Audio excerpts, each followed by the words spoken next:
Have you ever noticed that the loudest turning points in life don't come with fireworks, just a pause? A quiet click inside your chest when you finally stop waiting for someone to rescue you. No audience, no applause, only silence, and the first breath of a different kind of strength. There is a moment small, piercing, unmistakable, when you realize the world isn't required to understand your pain. It means they're human, busy, distracted, tangled in their own storms. And in that realization, something ancient wakes up in you. A strength that doesn't beg to be seen, doesn't audition for approval, and doesn't need a stage to exist. Maybe you've felt it. You sent the long text hoping for the perfect reply. You shared a piece of your struggle and watched the notifications stay quiet. You lay awake, replaying a conversation that no one else even remembers. It stings, but right there in the sting is the doorway. Because when the expectation drops, your power rises. When you stop asking the world to witness your wounds, you stop handing it the keys to your worth. This isn't about becoming cold, it's about becoming clear. The moment you stop performing, you start becoming. Becoming the person who acts from principle, not pressure. Who chooses discipline over drama, clarity over noise. The person who understands that progress doesn't need permission slips. Ask yourself, how much of your energy goes to being understood instead of being effective? How many dreams sit in a draft folder until the right person validates them? What would change if you moved first before the applause, without the audience? Here's a simple picture. Imagine a lighthouse. It doesn't chase ships. It doesn't write speeches about its light. It stands and shines consistently, especially when the weather turns ugly. Some nights, no one looks up. Other nights, its presence saves lives. Either way, the lighthouse does its job. That's inner power, steady, not showy, real, not reactive. There's a reason the Stoics keep showing up in conversations about strength. They weren't anti-feeling, they were anti-fragile. They understood a timeless truth. When you release the demand that others must respond perfectly to your pain, you stop waiting on the sidelines of your own life. You do the rep, you keep the promise, you build the habit. Not because anyone is watching, but because you are. That is the start of self-respect. Think about the places you've been performing. Over-explaining your choices, softening your edges to fit rooms that don't deserve you, curating your story for sympathy instead of healing. What if you paused the performance and turned inward for a season? Not isolation in tension, space to hear your own voice without the echo of a crowd. Try this tonight. 3 lines in a notebook. What am I silently waiting for others to give me? What can I give myself today instead? What action proves it? Maybe it's a boundary. Maybe it's an hour of deep work. Maybe it's a walk, a call you've avoided, or a word you need to say, no. The point isn't grand gestures, it's ownership. You don't need the world to clap to take the next step. You'll notice something as you practice this. The room won't always cheer. Some people will call you distant because you stopped carrying the emotional labor ticket they handed you. Some will miss the old version of you, the one that asked for permission to exist. Let them. You are not required to remain legible to who you've outgrown. You're required to remain loyal to the truth you've found. And a curious shift happens in your presence. You speak less, and your words weigh more. You stop defending every decision. You stop rehearsing your pain for compassion points. You move with this quiet steadiness that says, I know what I'm building. It's not arrogance, it's alignment. The world feels it. And more importantly, you feel it. Your sleep gets deeper. Your focus gets cleaner. The silence that used to feel like abandonment starts to feel like a home you can trust. Here's a story you might recognize. A runner trains before dawn. No camera, no playlist, no coach on the track. Just breath, steps, and a promise made the night before. That's not content. That's character.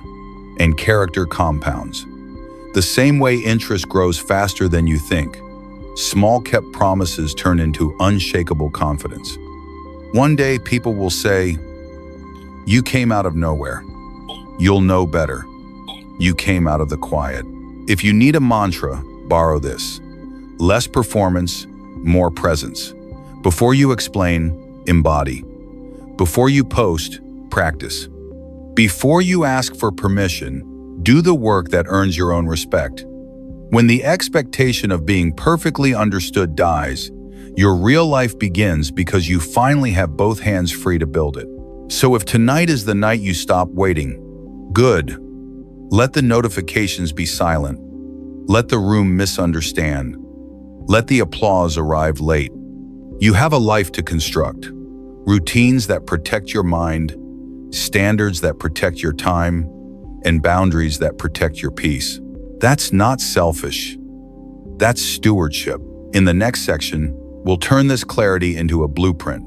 Simple daily disciplines that make your quiet strength visible in results, not in announcements. Stay with me. We're just getting started.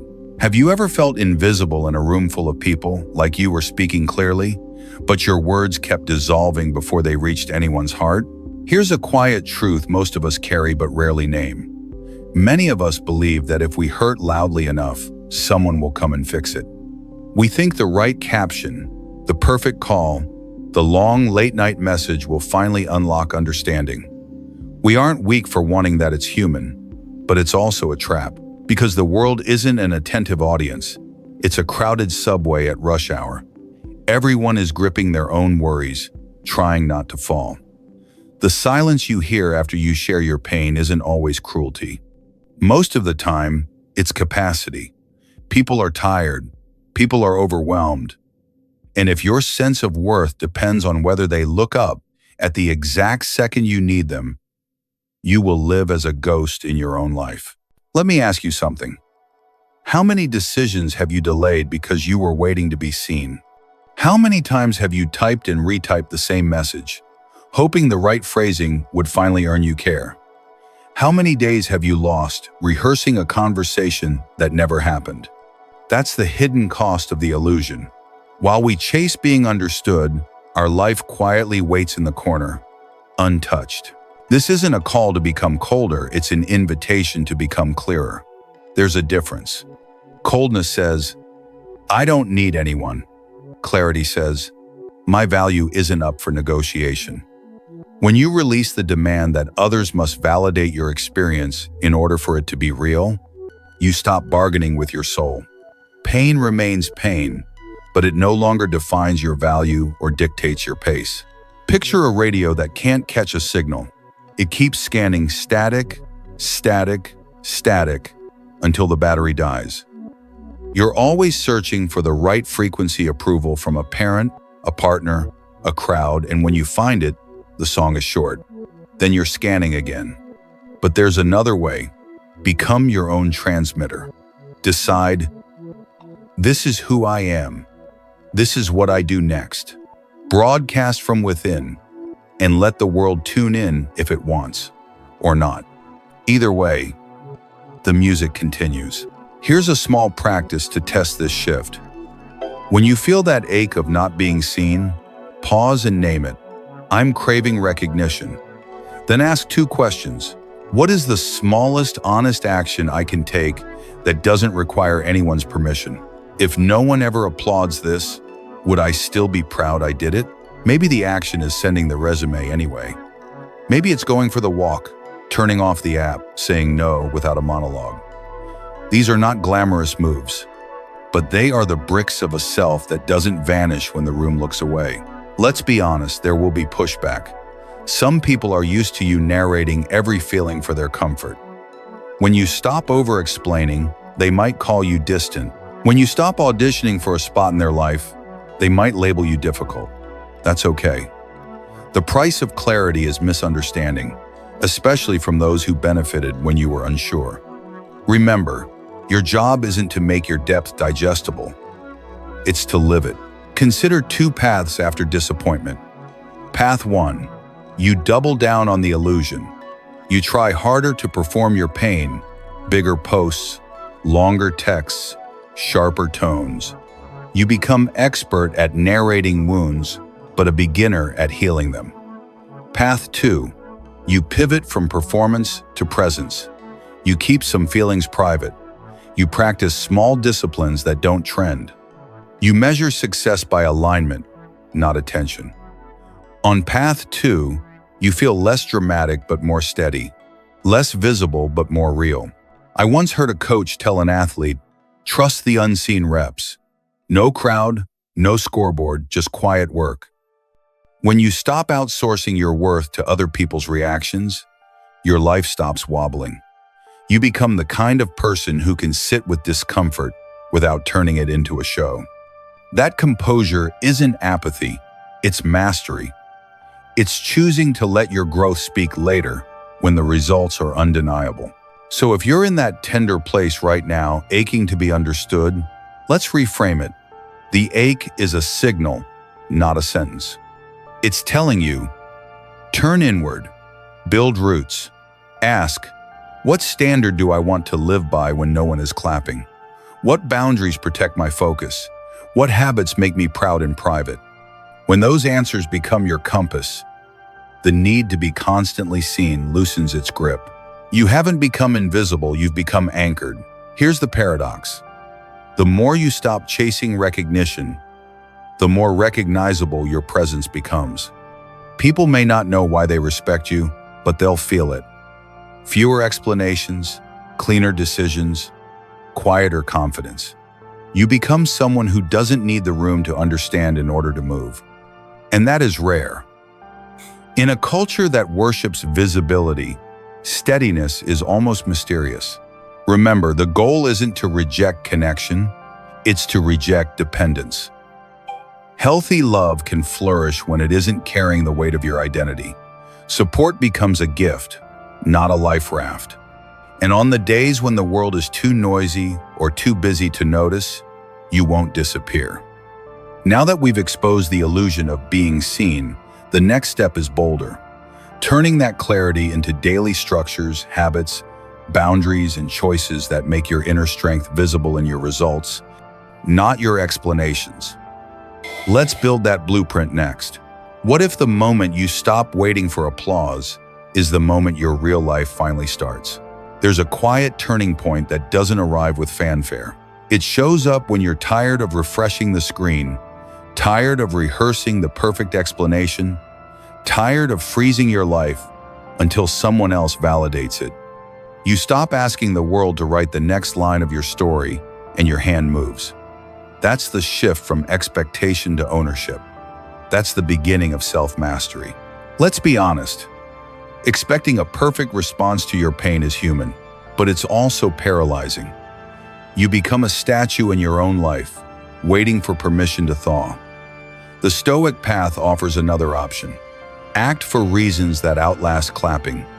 Do the work because it's aligned, not because it will be admired. When the audience becomes optional, progress becomes inevitable. Carl Jung once observed that the world will keep asking who you are, and if you don't answer from within, the world will answer for you. Most questions aren't invitations to understand you. They're invitations to categorize you. Are you this or that? Are you one of us or one of them? If you haven't done the inner naming, you'll climb into the nearest box just to belong. But boxes are cheap rooms for expensive souls. You don't need a smaller life. You need a sturdier center.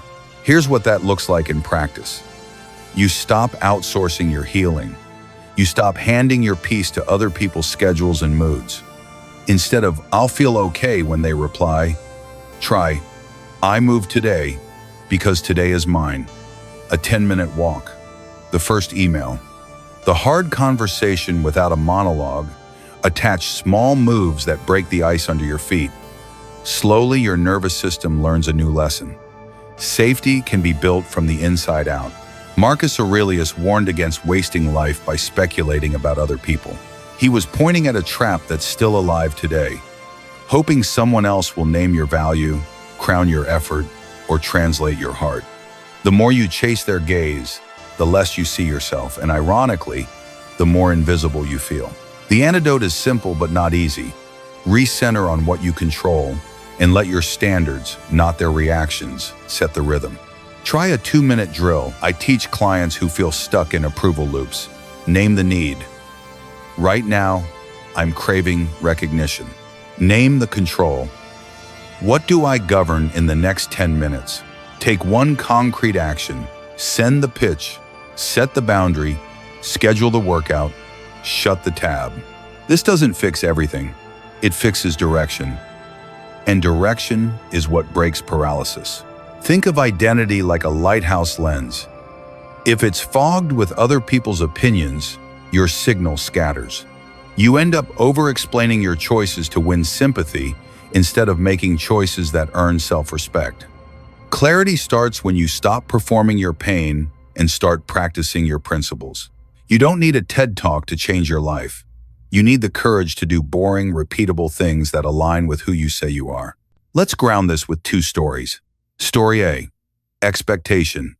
You text a long explanation to someone who hurt you. You check your phone every 5 minutes. Your day evaporates inside the space between sent and seen. By night, you're exhausted and nothing moved. Story B, ownership. You write the message you wish you could send. You don't hit send. You save it as a note to yourself, a record of what you value and will no longer tolerate. Then you act. You block a time on your calendar for therapy or journaling. You lift weights for 20 minutes. You prepare a healthy meal. You still feel the ache, but now the ache is riding in your car, not driving it. Which day will build a life you can stand inside? Self-reliance isn't a personality transplant. It's a daily practice. Read 1 page. Make your bed. Close the loop on one task you've avoided. These are not glamorous, so the internet won't cheer. Good. Let the internet arrive late to your transformation. The applause you're looking for is the steady rhythm of your own footsteps. Here's a reframe that helps. Support is beautiful when it arrives, but it is not a strategy. They said I'm proud of you is a bonus. I did what I said I'd do is a foundation. The second scales. The second travels with you into rooms where no one knows your name. And when you carry that kind of foundation, people feel it before they understand it. You'll speak less, decide cleaner, and your presence will start saying, I'm already committed, which is far more persuasive than please approve me. If you struggle with boundaries, start with this sentence. I'm responsible for my choices, not for your comfort. Not rude, not sharp, just true. You can be kind without being available to every demand. You can be generous without being drained. And yes, some people may label your clarity as cold. That's the tax of leaving the performance. Pay it once. Don't keep paying with your peace. A final question for tonight. If no one ever wrote the perfect response to your pain, would your principles still be worth living? If the answer is yes, you are already free. You might not feel it yet, but your life has moved from please see me to I will live what I claim. That pivot expectation to autonomy is the doorway to every durable change you want. In the next segment, we'll turn this stance into structure, simple Stoic routines, and boundary scripts you can use tomorrow morning so your actions stay independent from the room's reaction. Keep going. The blueprint is next. What if the moment you stopped needing your pain to be witnessed was the moment your life finally became clear? There's a sharp mercy in disappointment. At first, it feels like a door slamming. No reply, no understanding, no hand reaching back. But if you listen closely, the echo leaves a message. You can stop waiting now. When the hope of being perfectly seen falls away, something cleaner appears in its place: clarity. Not the kind that erases pain, but the kind that puts it where it belongs. Here's the shift. Other people's silence does not make you small. It makes your assignment simple. People aren't ignoring you because you're worthless. They're surviving their own storms, just like you. Most of us aren't unkind, we're tired. When you accept that, the sting turns into sight. You stop taking everything personally. You start asking better questions. What am I learning here? What can I build with what remains? Disappointment, recycled through honesty, becomes direction. Imagine your inner life as a courtroom that never closes. Every thought files emotion. Every emotion wants the last word. And you, without realizing it, kept inviting a jury to decide the verdict. Do I matter? Am I enough? But here's the truth no one teaches us in school. You are the only reliable witness to your entire interior world. You are the only one who has heard every midnight prayer, every quiet promise, every small act of courage when no one was watching. That doesn't make you infallible. It makes you responsible. If you're the witness, you also get to be the author. So how do we move from hurt to honest authorship? Start with naming instead of narrating. Narrating tries to persuade the world. Naming tells the truth to yourself. I feel overlooked. I'm exhausted from explaining. I'm afraid I won't be chosen. When you name it, you can aim it. Then choose one act that doesn't require anyone's applause. Clean the inbox, take the walk, press submit, go to bed on time. These are not glamorous moves, but they change your posture from "please notice me" to "I'm steering now." Let me offer a picture. Think of a snow globe after you've shaken it. Flakes spinning, glitter blurring everything. That's what it's like when you keep refreshing for validation. No view, just motion. Set the globe down. Do nothing for a moment. Watch what happens. The flakes fall. The scene returns. Silence does that for your mind. When you stop shaking your life for a reaction, the view clears. You see the step that's actually yours to take. Here's a simple practice called the 3 R's of clarity. Recognize the trigger. I'm craving to be witnessed. Reframe the meaning. Their silence is capacity, not my worth. Respond with one aligned action. Boundary, routine, or creation. Do it daily for 7 days. Keep score if you must. You'll notice the disappointment still visits, but it doesn't own the house. Clarity starts paying the mortgage. Self-respect grows in private. Think of the ordinary promises that rebuild your spine. 10 pages read. 1 honest. No. 1 uninterrupted hour of deep work. 1 meal that honors your body. 1 conversation where you don't over-explain. These are the quiet bricks of freedom. Freedom isn't the absence of need. It's the presence of inner leadership. And start asking, does this align with who I said I'd be? A brief story. 2 people lose the same opportunity. The first goes to war with the crowd posting, pleading, piling evidence for why they deserve better. The second goes to work on the foundation, upgrading skills, cleaning systems, widening the network, closing the loops they avoided. 6 months later, who is freer? Not the one who won the argument, but the one who wrote a clearer chapter. That's the dividend of clarity. You get time back. Time that used to be spent performing becomes time you invest in becoming. There's also a kind of gentleness that arrives with clarity. You stop resenting people for failing to read your mind. You stop throwing emotional invoices at friends who never agreed to pay them. You stop making your healing a group project. You realize that keeping a few pages of your story sacred is not secrecy. It's stewardship. Your heart learns a crucial sentence. I can hold this without an audience. Ask yourself tonight, if no one ever fully understands what I carry, what life would still feel meaningful to live? Write down 3 answers. Build around them. That's your north. And as you follow it, you'll notice your presence changing. Fewer apologies, cleaner boundaries, decisions that don't wobble when misunderstood. People may not be able to explain why they trust you more. They'll just feel the weight of a person who is no longer negotiating their worth. So yes, let the hope of being perfectly witnessed fall away. Not because you're hardening, but because you're honest.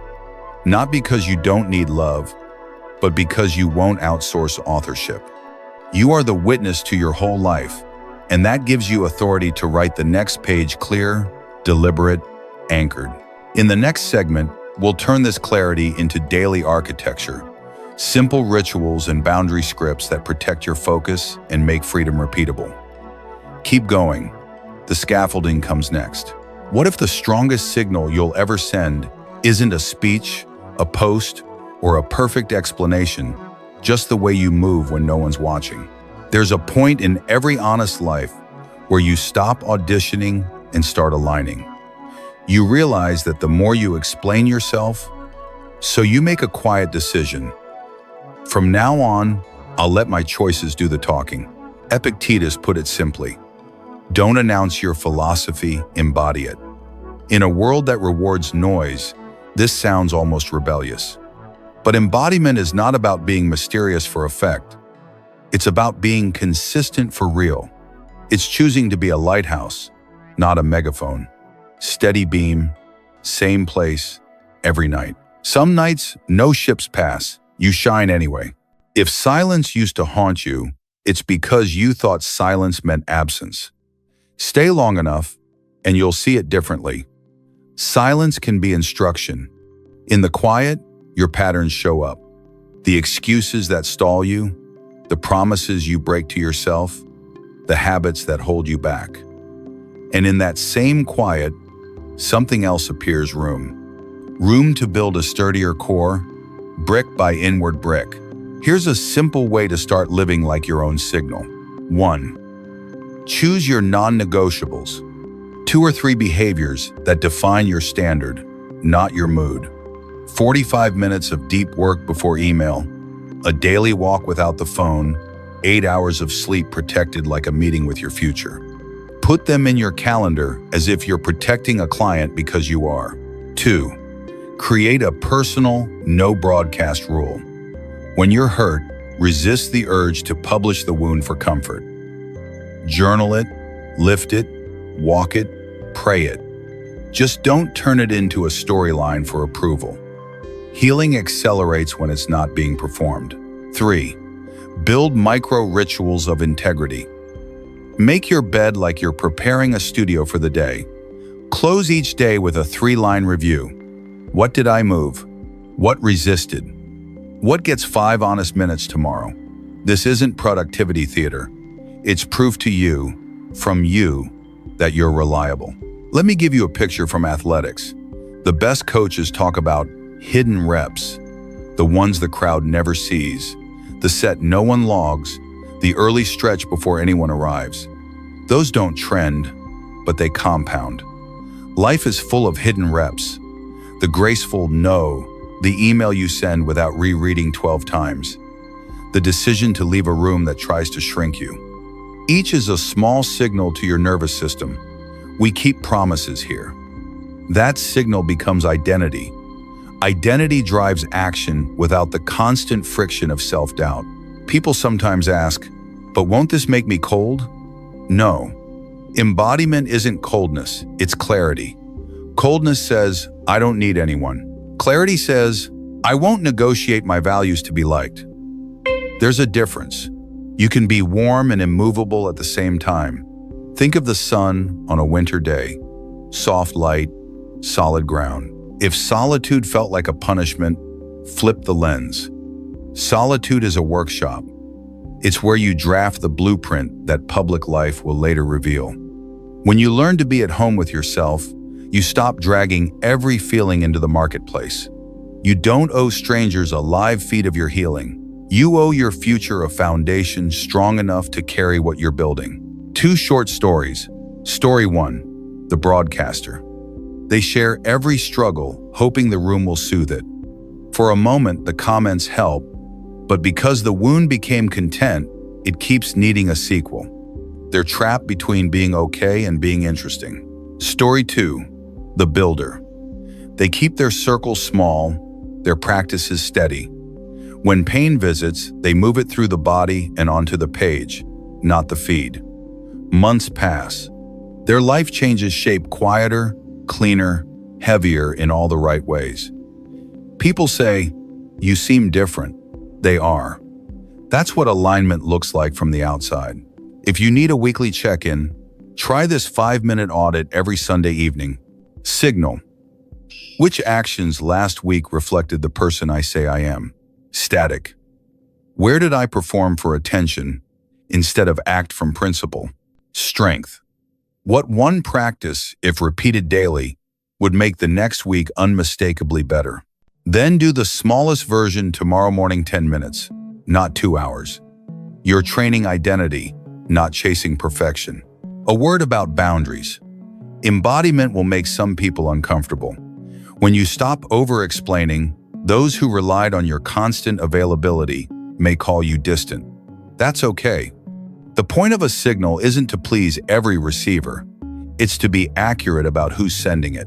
Your job is to be coherent, not universally approved. And coherence is magnetic, not because it shouts, but because it's stable in a world that spins. Notice what happens as you commit to this path. Your speech thins and your presence thickens. You spend less time argue-proofing your decisions and more time living them. You don't chase being understood. You practice being undeniable through evidence. You show up, keep pace, and let the scoreboard update in its own time. And on the days when nothing seems to move, you return to the basics. Breathe, move, make one honest choice. That's not glamorous. That's greatness being poured in, one quiet pour at a time. So, live like your own signal. Let silence be your teacher and solitude your home base. Build from the inside until the inside shows on the outside.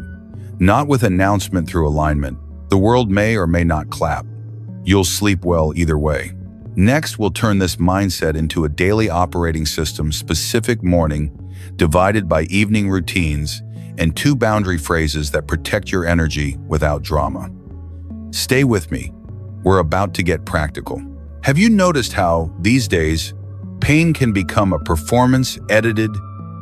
We live in a moment where visibility is a currency, and one of the easiest ways to earn it is to put our wounds on display. Share the breakdown, narrate the conflict, dramatize the recovery arc. Attention arrives fast. But here's the hidden cost. When pain becomes content, healing becomes public property. Your heart starts chasing metrics. You begin to wonder if you're improving or rehearsing. Let's draw a clean line between honesty and performance. Honesty is selective and rooted. It shares enough to be true, not everything to be validated. It serves the healing. Performance is repetitive and restless. It keeps the wound alive because the wound is how attention arrives. It serves the audience. Honesty says, this is what I'm working through, and here's what I'm doing about it. Performance says, this is what I'm feeling, again, and then stops. There's no structure, no next step, just a cliffhanger for sympathy.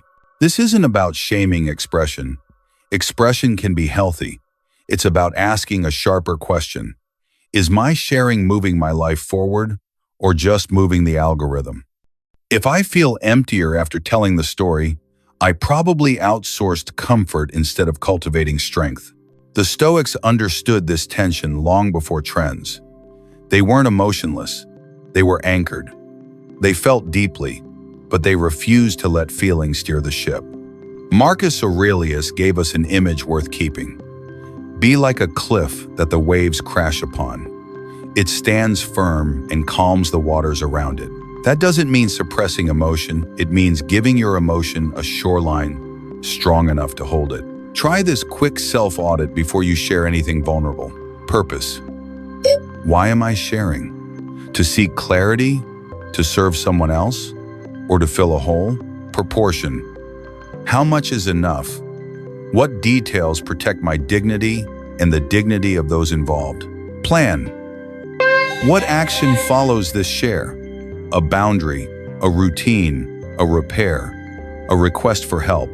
If you can't answer those 3, your story may be walking on stage before it has a script. Let me offer 2 short scenes.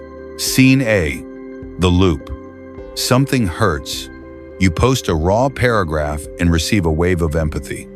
For an hour, it's warm, but the warmth fades, so you post again tomorrow. The responses keep you afloat, but the wound doesn't close. It can't, because closing the wound would end the series. You become loyal to a storyline that no longer serves you. Scene B, the ledger. Something hurts. You tell one trusted person and your future self. You open a private note titled Facts, divided by feelings, divided by next steps. Facts. What happened? Feelings. Where it lands in your body. Next steps. A 2-sentence plan. Sleep, hydrate, a boundary to set, an hour of focused work, a walk in the Sunday. You still feel the ache, but now it's in a container. You didn't deny it. You directed it. Honesty moves toward a container. Performance moves toward a camera. One asks, what will help? The other asks, who will watch? A practical way to live this difference is to create tiers of access to your inner world. Tier 1 public. Principles and lessons, not play-by-plays. Here's the boundary I'm learning to hold, not here's every detail of the argument. Tier 2 inner circle. Specifics and requests. This is what happened and what I need. Tier 3 private. The raw draft journal pages, therapy notes, prayers, the first messy drawings of your healing. Not everything sacred needs an audience. You may ask, but won't holding back make me closed off? Not if you pair it with action. Stoic honesty is behavioral. It shows up in kept promises, in how you breathe when criticized, in how you say no without a sermon. It is possible to be warm and contained, open-hearted and well-boundaried. Think of a fireplace. The flames give heat because the frame gives shape. Here's a 10-minute practice that replaces performance with presence. Minute 02. Name it. I feel rejected, divided by angry, divided by ashamed. Put a word on it so it stops running the room. Minute 35. Ground it. 5 slow breaths. Feet on the floor. Water. If you can, a quick step outside. Minute 68. Frame it. What value of mine is threatened here? Respect, honesty, stability. Minute 9-10. Move it. Do one aligned action, send the apology, write the boundary text without blame, or close the app and go lift something heavy. Repeat this flow daily for a week. You'll notice fewer monologues and more movement. You'll notice you need less applause to do the right thing. A word of compassion. Many of us learn performance because performance earns safety. If this is you, be gentle while you unlearn it. Trade big reveals for small consistencies. Let your transformation be quietly obvious over time. So obvious that when you do speak, people can feel the work behind the words. If you still want a sentence to carry into your week, try this. I will be honest, without turning my heart into a spectacle. Honest enough to be real, quiet enough to heal, and when the waves rise, as they will remember the image of the cliff. You aren't here to control the ocean. You're here to stand where the water meets the rock, steady enough to calm the storm inside you. Next, we'll translate this into clear boundaries and language, simple scripts that let you protect your peace without drama, and routines that make honest living feel automatic. Stay with me, the tools are next. What if the most loving thing you could do for your heart isn't to share more, but to share wiser? We're told that vulnerability means putting everything on the table. But here's a gentler, truer version. Real vulnerability is discernment, knowing when to speak, what to reveal, and who has earned access. Emotional privacy isn't secrecy, it's stewardship. Think about the last time you shared something raw and walked away feeling emptier. You weren't wrong. To share your heart just chose the wrong room. Not every space has the depth to hold what you carry. The Stoic lens helps here.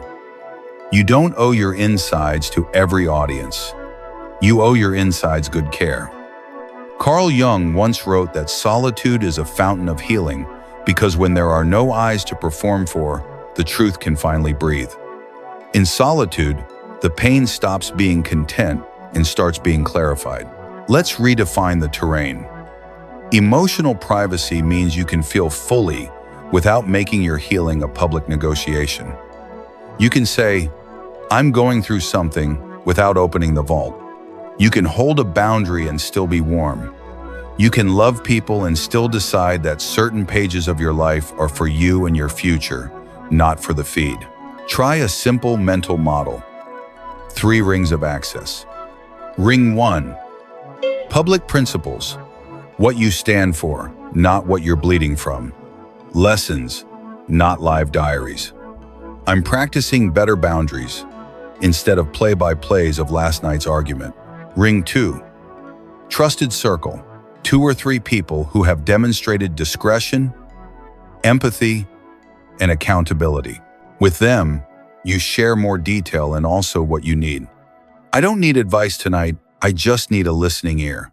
Ring 3, sacred private. The pages no one sees yet, journal entries, therapy notes, prayers, unsent letters, the first drafts of your next self. This ring is where transformation takes root. It's where your voice grows strong enough to carry outside.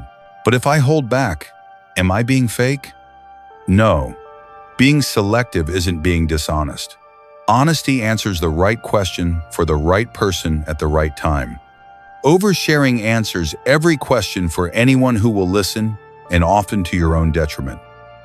Remember, privacy protects pace. When you keep some things close, you move without the drag of other people's projections. Here's a practical way to live this without becoming cold. SOFT, boundaries. A 4-step sentence you can use anywhere. State the context. I value our connection. Offer truth in 1 line. I'm dealing with something important right now. Frame the boundary. I'm not ready to discuss details. Tell the next step. I'll reach out when I'm ready, or we can talk about something lighter today. Warm. Clear. No apology for protecting what's precious. Solitude is where this muscle is built. Not isolation, intentional alone time. 10 quiet minutes in the morning without a screen.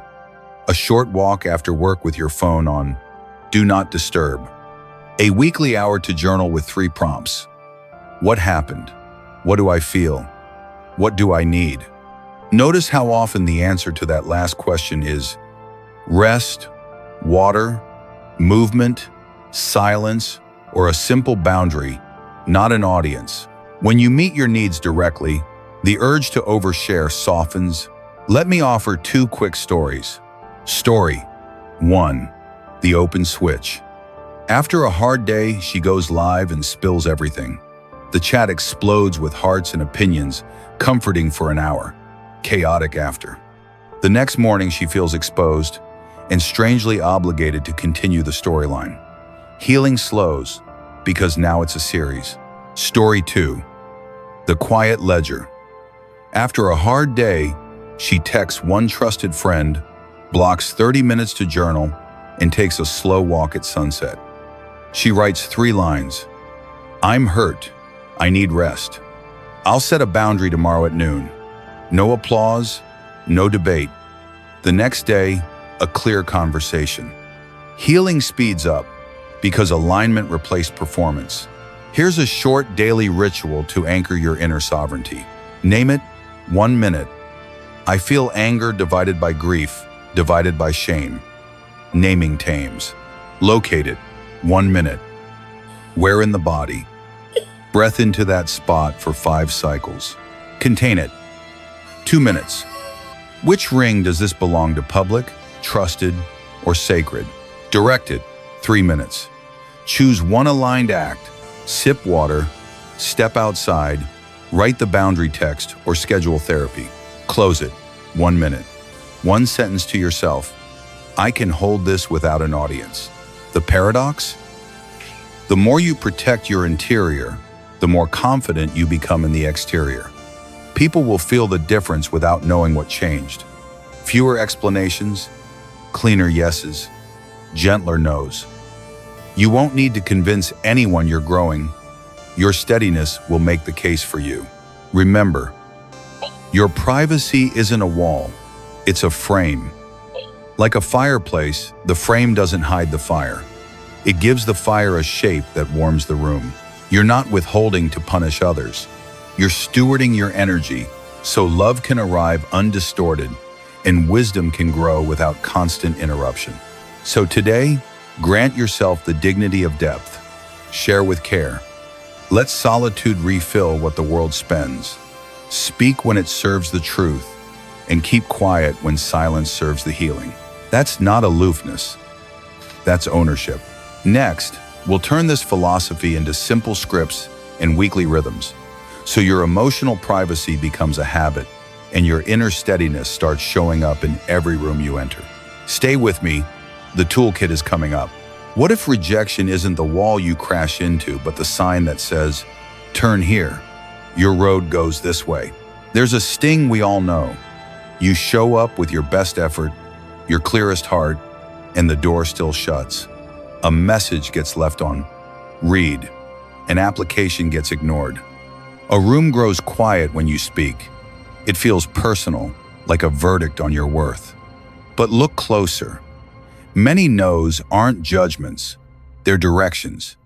They point to places where your energy doesn't belong, relationships not built for your depth, rooms that would rather have your performance than your presence.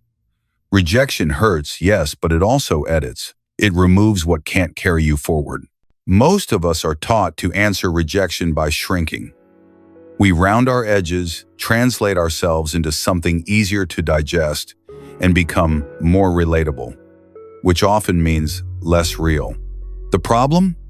The world doesn't reward the version of you that bends to be understood. It remembers the version that stands to be true. Don't dilute your message so it fits a smaller glass. Find the table that serves what you actually are. Here's a reframe. When someone can't read your depth, it's not proof that you're too much. It's proof that their lens is too small. You don't need to be legible to everyone to live a clear life.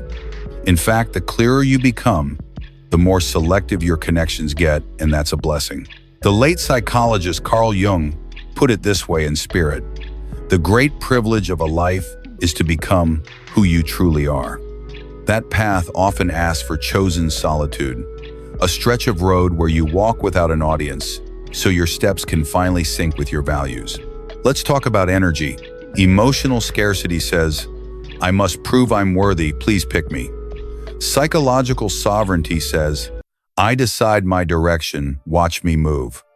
One is a tug of war with other people's attention. The other is a quiet contract with your own standards. Sovereignty doesn't require you to be loud.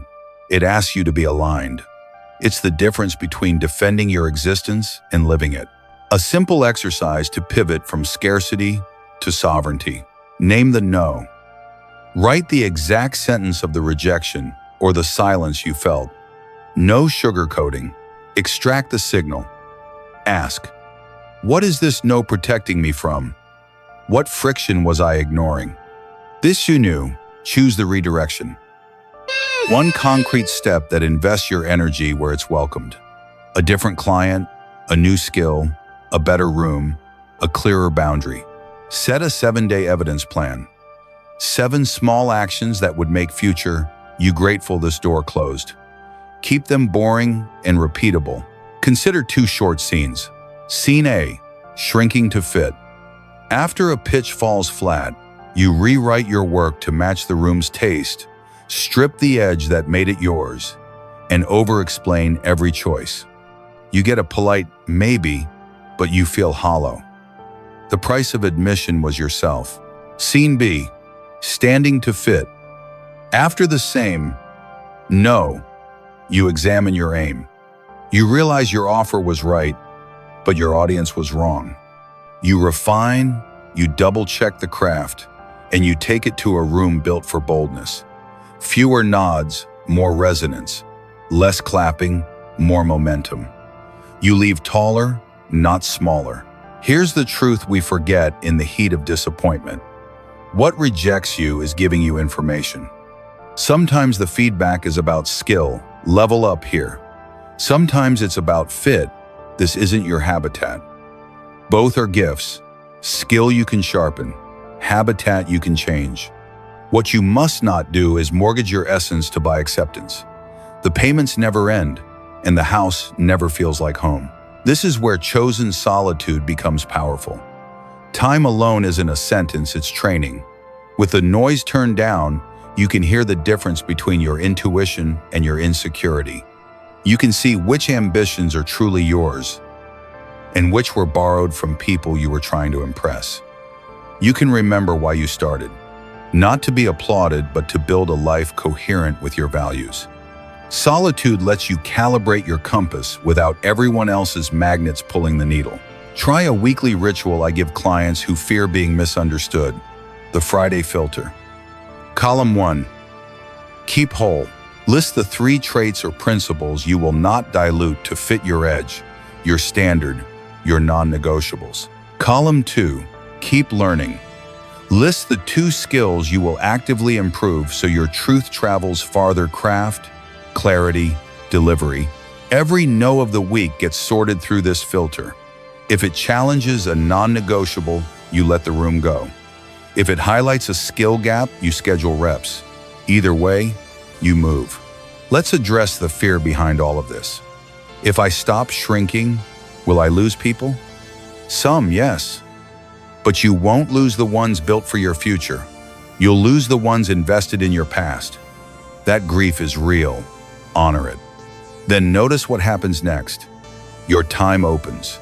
Your work deepens. Your relationships concentrate. You stop arguing about your worth and start producing evidence of it. There's a quiet posture that emerges in people who make this shift. They don't chase being read correctly. They speak plainly, act cleanly, and accept that some eyes will glaze over. They aren't icy, they're immovable. They aren't proud, they're precise. Their days get simpler because the metric changed. From, do they get me, to, did I live what I claim? That metric is under your control, and control is where confidence grows. So when the next no arrives, breathe. Resist the reflex to miniaturize yourself. Ask the 2 questions that restore your power. What is this no protecting me from? And where is my energy needed next? Then move 1 square forward, send the proposal to the right room, practice the skill you avoided, make the call that scares you, walk the mile that steadies you. You're not begging the map to change, you're reading it better. In the next segment, we'll turn this redirection into structure, practical outreach scripts, a right room checklist, and daily habits that keep you anchored when the world misunderstands you. Stay with me. The playbook is next. What if your life got quieter on the outside but stronger on the inside, and that was the very reason everything finally started working? There's a moment when you get tired of explaining yourself, of pitching your intentions, defending your decisions, and begging for a green light you no longer need. That moment is not bitterness, it's maturity. It's the pivot from convince to construct. From today on, your job isn't to win debates, it's to build a life that makes explanations unnecessary. Think about a carpenter's shop before sunrise. No audience, no applause, just tools, a plan, and the steady rhythm of useful work. That's the shift. You stop narrating and you start making. You stop refreshing for reactions and you start stacking small, boring, repeatable wins, because those are the atoms of a powerful life. The Stoics knew this. Marcus Aurelius wrote, "The opinion of 10,000 is of no value if none of them know anything about the subject." And here's the twist most people miss. You are the subject, they don't fully know your history, your standards, your scars, your promise. So why would you hand the wheel of your day to a chorus that doesn't even know the road? Let's ground this in 3 pillars: discipline, dignity, and durability. Discipline is choosing structure over mood. It isn't punishment. It's protection of your attention, your energy, and your future self. Make a micro contract for the next 7 mornings. 45 minutes of deep work before touching your phone. Not exciting, extremely effective. Add a nightly shutdown ritual. Clear your desk, write tomorrow's top 3, lights out on time. It's about creating a runway you don't have to build each morning with willpower alone. Dignity is the way you treat yourself when nobody else is voting. It's how you talk to yourself after a mistake, the quality of food you choose when you're tired, the boundaries you hold without a speech. Dignity doesn't need a caption. It shows up in cleaner yeses, kinder nos, and the refusal to auction your peace for understanding. Ask yourself at noon each day, if someone I respect shadowed me this hour. Durability is the result of the first two. It's a body that recovers, a mind that returns, a calendar that reflects what you claim to value. You don't need hacks, you need rhythms. Stack your day with anchors. Water before coffee, walk after meals, 2 25-minute focus blocks in the afternoon, a 5-minute reflection at night. What moved? What resisted? What gets 10 real minutes tomorrow? Do this for 14 days and watch how the noise fades. Not because the world got kinder, but because you got clearer. Here's a picture. For years, you've been trying to install windows in a house without framing. Every opinion, every DM, every headline is a gust of wind through a structure that doesn't hold. Discipline is the framing. Dignity is the insulation. Durability is the roof. Once those are in place, the weather still changes, but you don't. A quick exercise I give clients who are stuck explaining their goals to everyone: build before broadcast. For the next 30 days, keep a private ledger of evidence. Minutes of deep work, workouts completed, sugar avoided, pages read, dollars saved, outreach sent. No posting, no speeches. After 30 days, when someone asks what you've been up to, you won't need a paragraph, you'll have a pattern. Patterns persuade better than paragraphs. You'll notice side effects. Your sleep improves because your day has weight. Your decisions get cleaner because they follow a template instead of a mood. Your conversations get shorter because you're not argue-proofing every choice. You'll feel less urgency to be understood, and paradoxically, people will begin to understand you more. Why? Because consistency is a language they can't misinterpret. Let's address the fear. If I stop explaining, won't people think I'm arrogant? Some might. Let them be wrong. Humility isn't over-explaining. Humility is being teachable while staying on mission. Invite feedback from people who build, not from people who browse. When criticism comes, run it through a 2-step filter. Is it accurate? If yes, adjust. Is it aligned with my direction? If yes, apply. If not, wish it well and keep moving. And here's a liberating truth. You don't owe anyone a real-time documentary of your change. You owe your future a set of habits that survive bad days. That's why we aim for minimum viable discipline, the smallest version you can keep on your worst day. 10 push-ups, 1 page of reading, 15 minutes toward the hard task. The point isn't heroics, it's continuity. Continuity builds identity, and identity makes the next right action automatic. A final image before we wrap. When a plane flies, the engines don't ask the sky for approval. Thrust plus lift defeats drag. Your thrust is your daily work. Your lift is your standards. The drag will always be there. Doubt, delay, other people's projections. Stop negotiating with drag, add thrust, increase lift. The math will take care of the rest. So today, retire the press tour for your own life. Close a few tabs. Pick your top 3. Put them on the calendar like sacred appointments. Then keep them not for likes, not for praise, but for proof. Because the person who needs convincing isn't them. It's the part of you that will finally believe when the evidence stacks high enough to touch your sleep.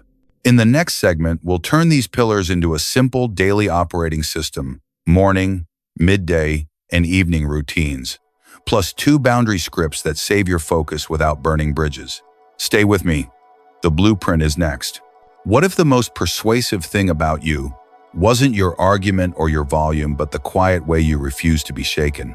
There's a kind of presence that doesn't audition. It doesn't ask the room for permission to exist.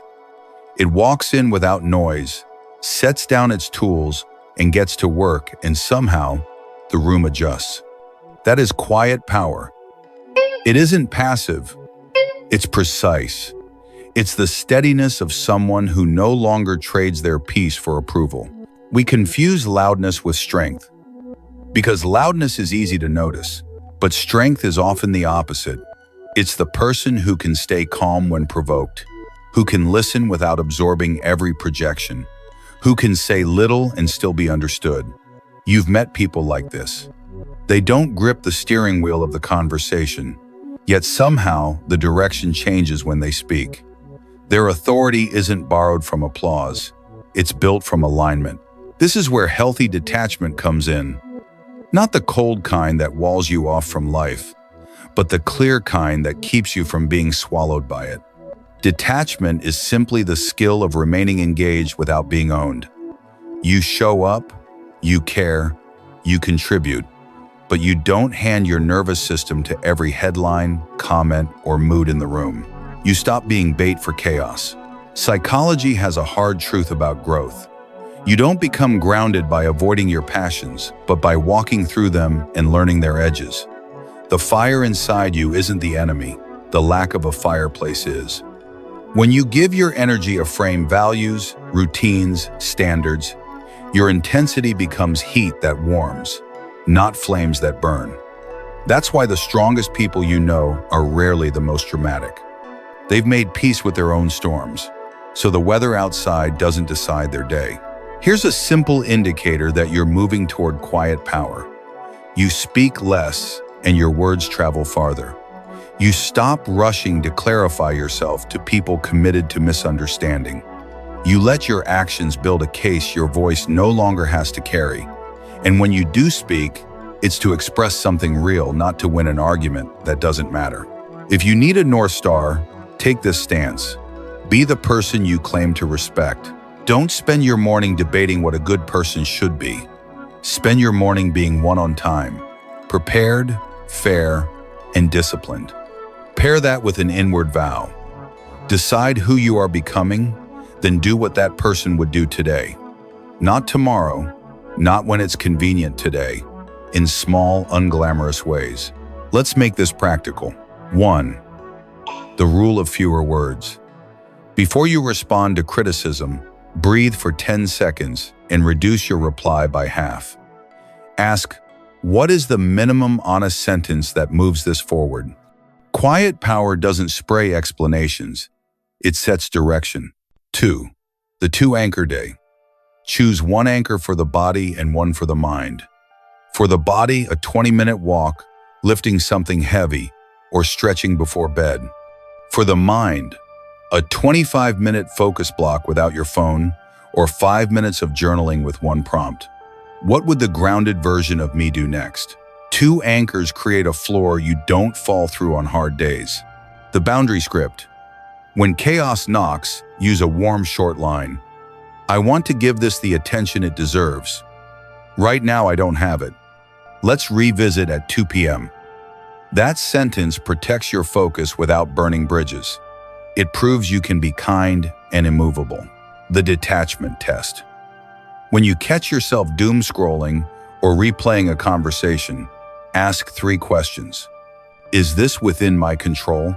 Does this deserve my energy right now? What small act of alignment would make me proud in 10 minutes? Then do that act. Quiet power is never just an idea, it's a behavior. 2 short scenes to contrast the difference. Scene 1, Velcro mind. Every comment sticks. Every tone shift feels like an attack. You spend hours composing explanations, crafting perfect responses, trying to solve feelings with paragraphs. The day ends, and nothing important moved. Scene 2, stone in the river. The water still rushes, but you stay centered. You answer what matters, postpone what requires clarity, and let the rest pass. The day ends, and your top 3 actually got done. Here's the paradox.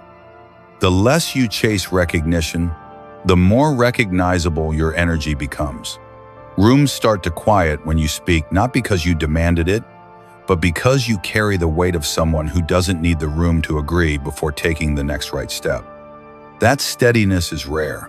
In a culture that worships urgency and performance, a final practice for this week. Each night, write 2 lines. Line 1, one moment I chose presence over performance. Line 2, one moment I could have said less and will tomorrow. This is not about perfection, it's about signal clarity. A cleaner signal means fewer arguments you need to win and more results that speak for you. So let your power be quiet. Let your detachment be humane. Engage deeply. Just don't hand over your steering wheel. Speak less. Say more. Decide who you are, then let today's actions cast the vote. The world may debate definitions of goodness and strength. You don't need to. You can build them one clear choice at a time. Next, we'll turn this into a daily operating system, micro routines, language for tough moments, and a weekly review that keeps your calm, sharp, and your actions loud in the only way that matters. Outcomes. What if the day you stop needing to be cared for is the day you finally become unstoppable? There's a kind of strength that doesn't arrive with applause. It's poured quietly, brick by brick, when nobody is watching. You feel it the first time you stop waiting for the perfect text, the perfect rescue, the perfect timing, and you choose the next right action anyway. Not because anyone told you to, but because you decided, my life won't be delayed by someone else's attention span. Care from others can be beautiful, but care is not a strategy. Support is a gift. It cannot be the foundation. Foundations are built in the silent places inside routines no one praises, inside boundaries no one sees, inside choices that look small from the outside but change your center of gravity. That's where safety begins, in the authority to direct your own day. Carl Jung once said, the most terrifying thing is to accept oneself completely. Why terrifying? Because real acceptance doesn't stop at your strengths. It includes your shadow, your impatience, your jealousy, the need you keep trying to outsource. Acceptance is not a free pass. It's a starting line.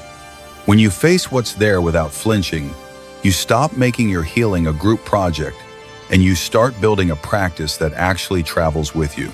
Here's a simple frame I teach people who are ready to move from S, scan reality.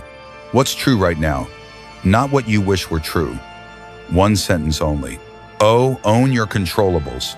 Sleep, food, movement, focus blocks, the next email. U, use minimums. 10 push-ups, 10 pages, 10 minutes. Small is sustainable. Sustainable is strong. R, reset your room. Clear the desk, water by the laptop, phone in another room. Environments decide more than motivation. C, choose one proof. A single action that proves to you you're leading today.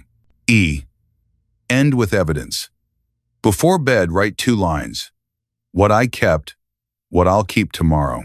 Notice what's missing. There's no step called get permission.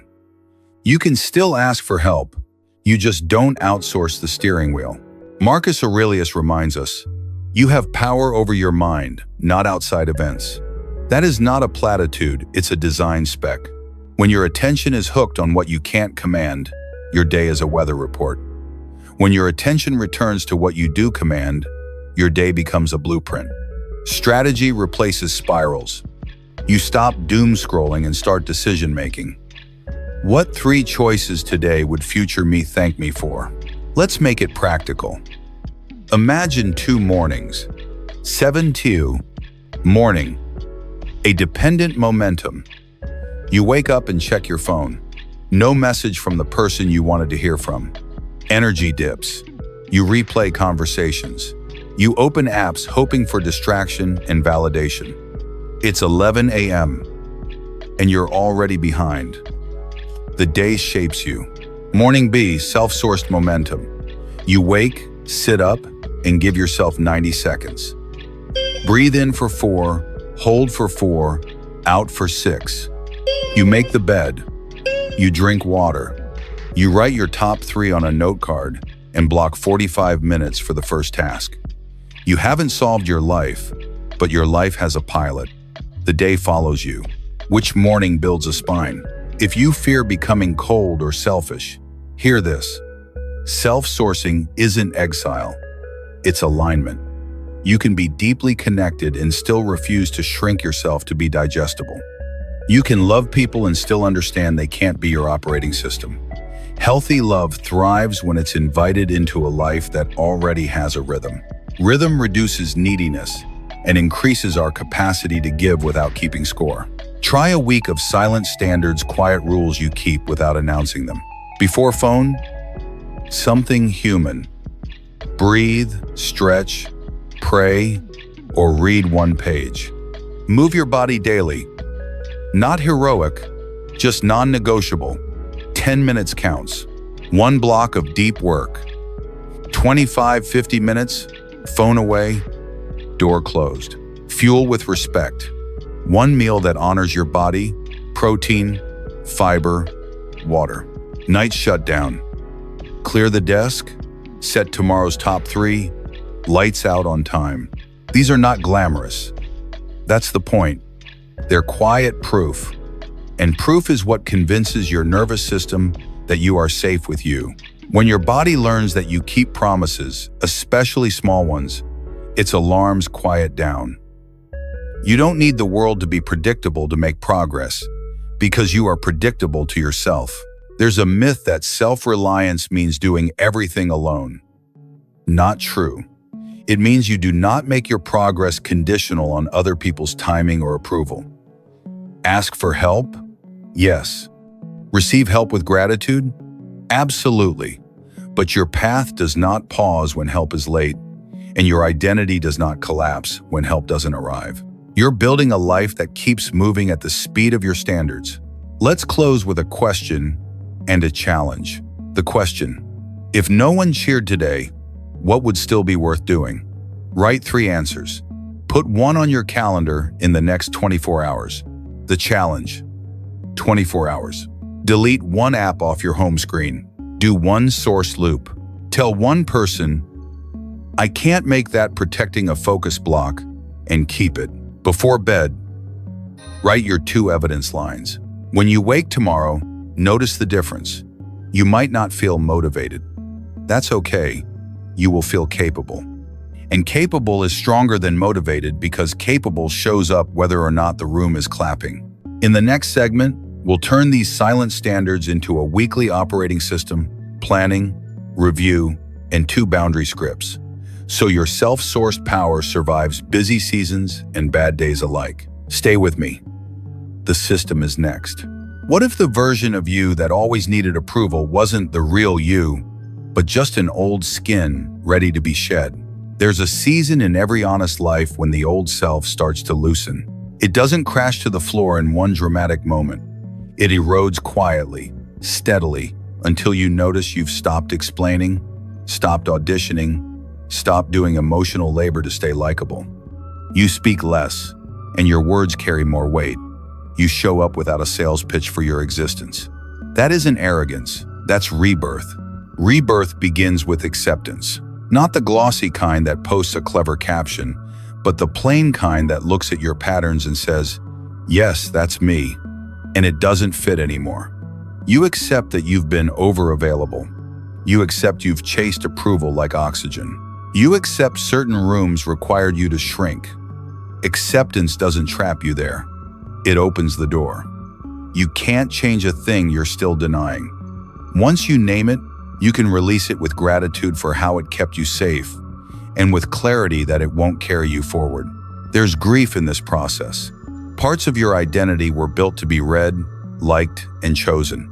When you stop performing, some people will call you distant because you're no longer doing the unpaid job of reassuring them.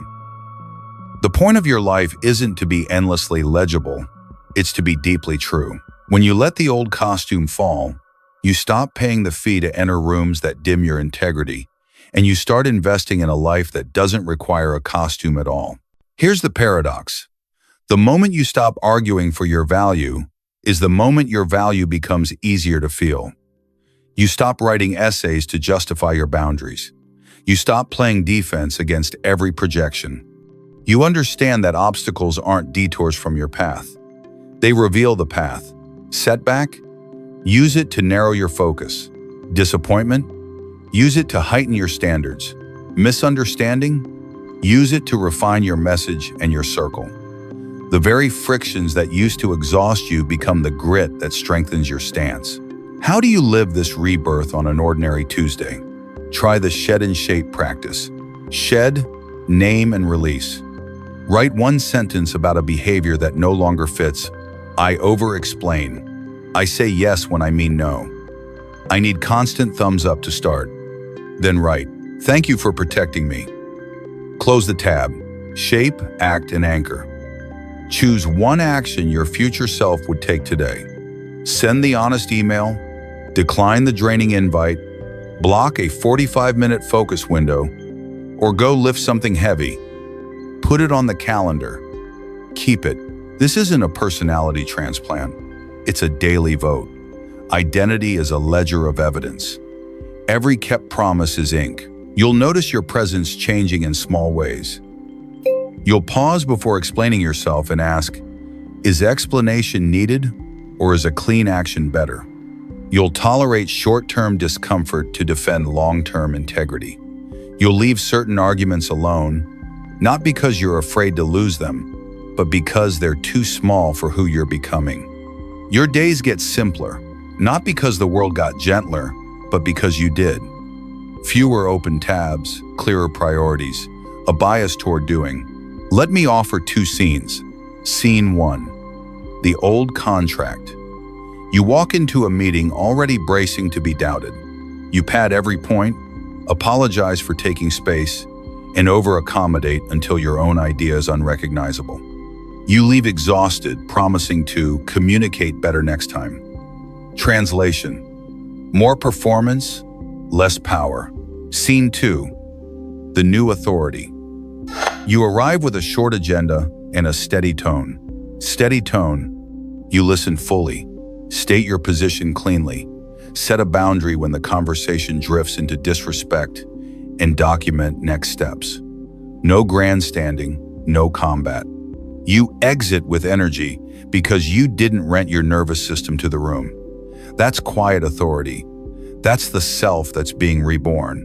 Rebirth also changes your relationship with time. You stop waiting for a perfect season to be consistent. You set a minimum viable standard you can keep even on bad days. 10 push-ups, 1 page read, 15 minutes of deep work. Consistency builds identity, and identity removes the need to feel like it. If you worry this will make you hard, hear me. This isn't about becoming colder. It's about becoming clearer. Clear people are easier to love because they don't make you guess their boundaries. Clear people are easier to trust because their no's are honest and their yeses are real. When you carry that clarity into your relationships, you trade anxious attachment for anchored connection. You don't need to be endlessly available to be deeply devoted. A weekly ritual for this new self. Obstacles operating system. Write down the week's biggest friction. A delay, a criticism, a conflict. Ask, what system would make this less likely or less costly next time? So, if it was a delay, calendar buffers. If it was criticism, a pre-mortem checklist. If it was a boundary breach, a one-sentence script ready in your notes. Build the smallest version in 20 minutes. You've just turned pain into process. As this becomes your rhythm, you'll talk less about who you're trying to be and simply, quietly, be it. People may say, something's different. They're right. Approval is no longer your oxygen. Clarity is. You're not pushing to be impressive. You're practicing being inevitable through evidence, not announcements. So let the old self fall with gratitude. Thank it for getting you here. D.O. D.O. D.O. Then step forward with the calm of someone who doesn't need to be chosen to choose. Obstacles will still appear. Bit by bit, choice by choice, you return to your life with a kind of silent authority that doesn't argue or advertise. It just lives cleanly, steadily, convincingly. In the next segment, we'll turn this rebirth into repeatable structure, daily checklists, boundary scripts, and a 2-minute evidence log that keeps your new identity alive on tough days. Stay with me. The framework is next. What if the most life-changing decision you make this year isn't louder hustle or better optics, but the quiet vow to stop performing and start becoming? Let's land this plane with clarity. You do not need to be perfectly seen or perfectly understood to become powerful and whole. Waiting for the world's applause is how we postpone our own lives. Real authority doesn't come from being noticed. It comes from being rooted, self-sourced, disciplined, dignified, and deliberately quiet when quiet serves the work. Think about your last week. How much time did you spend explaining yourself, defending choices, drafting long messages, trying to be read correctly? Now imagine rerouting that same energy into habits that no one can misinterpret. A 45-minute deep work block, a walk that clears your head, a boundary you hold without a speech, a decent bedtime. This is what freedom from noise looks like in the real world. Fewer announcements, stronger patterns. Here's the truth ancient thinkers kept repeating in different ways. Marcus urged us not to waste a life speculating about other people. We own our mind, not the weather. Epictetus told us to stop advertising philosophies and start living them. Seneca reminded us that the hard things are not our enemy, they're our training ground, and most of our torment is imagined, not real. Jung warned that if we don't name ourselves from within, the world will hand us a label, and we will wear it like it fits. Translate that into today. Stop outsourcing your identity to feedback loops. Build from the inside until the outside has no choice but to adjust. Let adversity be your coach, not your excuse. Look inward long enough to meet the person you're actually becoming. Here's a litmus test for the week ahead. Before you answer a criticism, ask, is explanation the lever or is execution? Before you post a wound, ask, does sharing serve my healing or my need to be seen? Before you accept an invitation, ask, does this room clarify my values or rent my nervous system? These questions don't make you distant, they make you precise. Precision saves energy.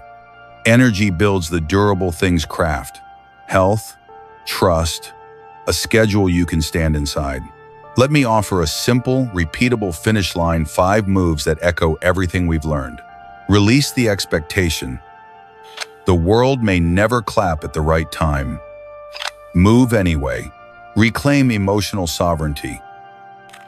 Your healing is not a team project, it's a daily practice. Protect emotional privacy. Share with discernment. Keep a sacred page for your future self. Reframe rejection as redirection. No often means not this room. Take your depth where it belongs. Practice quiet power. If you want a mantra, make it this: become undeniable through consistency, not explanation. When storms hit, be the steady place in your own life. Not hard, not numb, steady. A cliff doesn't shout at the waves. It stands, and by standing, it calms the water around it. You can be that kind of presence for yourself, and by extension, for the people who count on you. And yes, there will be days you slip back into old patterns, refreshing, rehearsing, reaching. That doesn't erase your progress. It just asks you to choose again. Close the tab. Return to your minimums. Put one decision on the calendar that future you will thank you for. Quiet wins count. Quiet wins compound. Before we close, ask yourself 5 blunt questions. What expectation of others will I drop today to reclaim my time? What is the smallest daily discipline I will keep, even on my worst day? What part of my story belongs in privacy until it's healed? Where does my energy naturally create momentum, and which rooms keep stealing it? How will I let results do the talking this week? 1 proof, not 1 paragraph. Answer them on paper.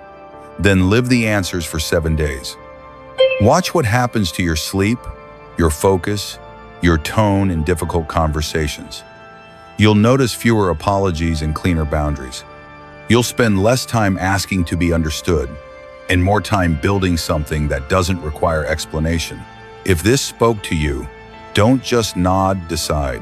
Close this video and make one concrete move in the next 10 minutes. Schedule your deep work block, send the boundary text, take the walk, set the bedtime alarm. Then subscribe and stay with this series. We're building a community that measures life by alignment, not applause. Be part of the few who don't perform their growth. They live it. In the next video, I'll give you a simple weekly operating system planning prompts, boundary scripts, and a 2-minute evidence log to make this clarity automatic. Until then, keep building. When no one listens, listen to yourself and move.